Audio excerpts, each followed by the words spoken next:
और देहरादून से जुड़ी हुई अगली बड़ी खबर सामने आई है, जहां आपको बता दें कि सीएम पुष्कर सिंह धामी यहां पर उत्तराखंड बोर्ड के मेधावियों को सम्मानित करेंगे। 10वीं और 12वीं के टॉपर्स को सम्मानित किया जाएगा। आपको बता दें कि सीएम पुष्कर सिंह धामी आज उत्तराखंड बोर्ड के मेधावियों को सम्मानित करेंगे। 10वीं और 12वीं के जितने भी टॉपर्स रहेंगे उन सभी को आज सम्मानित किया जाएगा और सीएम पुष्कर सिंह धामी खुद इस कार्यक्रम में शामिल होंगे और उत्तराखंड बोर्ड के मेधावियों को सम्मानित करेंगे। 10वीं और 12वीं के टॉपर्स को आज सम्मानित किया जाएगा। ज्यादा जानकारी लेंगे, सहयोगी सोनू हमारे साथ लगातार जुड़े हुए हैं। सोनू, आज का दिन बेहद ही महत्वपूर्ण उन सभी मेधावियों के लिए जिन्होंने 10वीं और 12वीं में टॉप किया है, चूंकि आज खुद सीएम पुष्कर सिंह धामी अपने हाथों उन सभी मेधावियों को सम्मानित करने वाले हैं।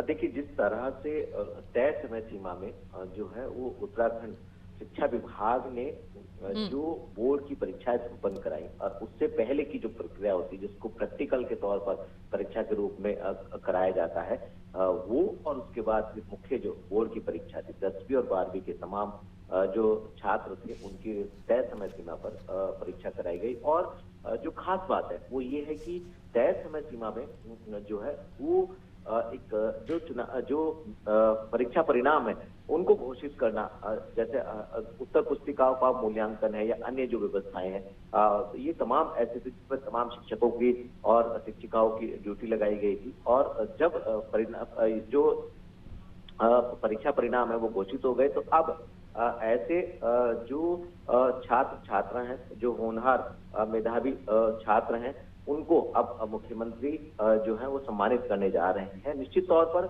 ये कहीं ना कहीं एक प्रेरणा का कार्य भी होगा, क्योंकि जब जिन छात्रों ने कड़ी मेहनत के बाद अच्छे अंक प्राप्त किए हैं, जिस तरह से खुशी का माहौल उनके परिजनों में है और कहीं ना कहीं प्रदेश का नाम रोशन किया है, और एक छात्रा तो ऐसी है जिसने 500 में से 500 अंक प्राप्त किए हैं, यानी 100% जिसने अंक प्राप्त किए हैं, तो ये कहीं ना कहीं इस तरह के होनहार जो छात्र हैं ये अन्य छात्रों के लिए एक प्रेरणा का कार्य करेंगे। और यही वजह है कि इनका प्रोत्साहन बढ़ाने के लिए सरकार ने रणनीति बनाई है कि तमाम छात्रों को सम्मानित किया जाए। और इस सम्मान का जब संदेश अन्य छात्रों पर जाएगा तो जो छात्र इस बार इस परीक्षा में सफल नहीं हो पाए हैं उनको भी कहीं ना कहीं प्रेरणा मिलेगी। और एक जिस तरह से जिस रणनीति के तहत शिक्षा विभाग ने सभी प्रक्रियाओं को, बोर्ड से संबंधित परीक्षाओं से जुड़े सभी प्रक्रियाओं को तय समय में पूरा किया है, तो निश्चित तौर पर ये आने वाले समय के लिए एक व्यवस्था जो है एक कहीं ना कहीं मील का पत्थर साबित होने वाली है।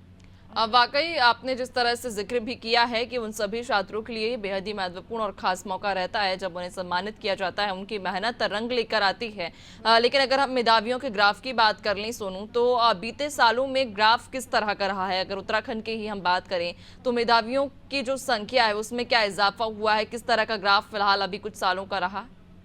देखिए, दोनों पहलू हैं इससे जुड़े हुए। एक तो ये है कि इस बार जो खास तौर से बिटियां हैं, जो छात्राएं हैं, उन्होंने कहीं ना कहीं जो छात्र हैं उनको उनसे बाजी मारी की है। दूसरा, अगर हम उत्तराखंड की भौगोलिक परिस्थिति के लिहाज से इसका आंकलन करें, जो परीक्षा परिणाम आए हैं, निश्चित तौर पर जो पर्वतीय क्षेत्र हैं और जो दूरस्थ क्षेत्र के छात्र हैं उन्होंने बाजी मारी है। और इसके साथ साथ जिस तरह से पिछले जो परीक्षा के जो परिणाम आए हैं, जो रिजल्ट आए हैं, उस पर अगर हम गौर करें तो इस साल का रिजल्ट जो है उसमें काफी तब्दीली देखी गई है। और इसमें पूरी की पूरी जो शिक्षा विभाग के अधिकारी कर्मचारियों की टीम है और जो नेतृत्व करने वाले जो शिक्षा महानिदेशक हैं और शिक्षा सचिव और शिक्षा मंत्री और मुख्यमंत्री हैं, कहीं ना कहीं इनका भी एक अहम मार्गदर्शन और सहयोग रहा है। तो इस लिहाज से हम देख सकते हैं कि इस बार के जो परीक्षा के परिणाम आए वो काफी बेहतर हैं। और इसमें और क्या तब्दीली की जा सकती है, अब इस रणनीति पर भी फोकस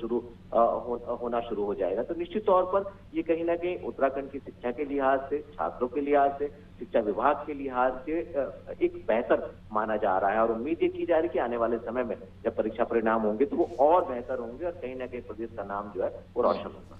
बिल्कुल सोनू, चूंकि एक बेहतरीन जो विद्यार्थी है, जो छात्र है, उसकी मेहनत के पीछे शिक्षक का कड़ा संघर्ष होता है और शिक्षक के संघर्ष के बलबूते ही एक छात्र अच्छा प्रदर्शन कर पाता है। बहुत शुक्रिया आपका, बने रहिएगा और भी आगे आपसे अपडेट्स लेंगे।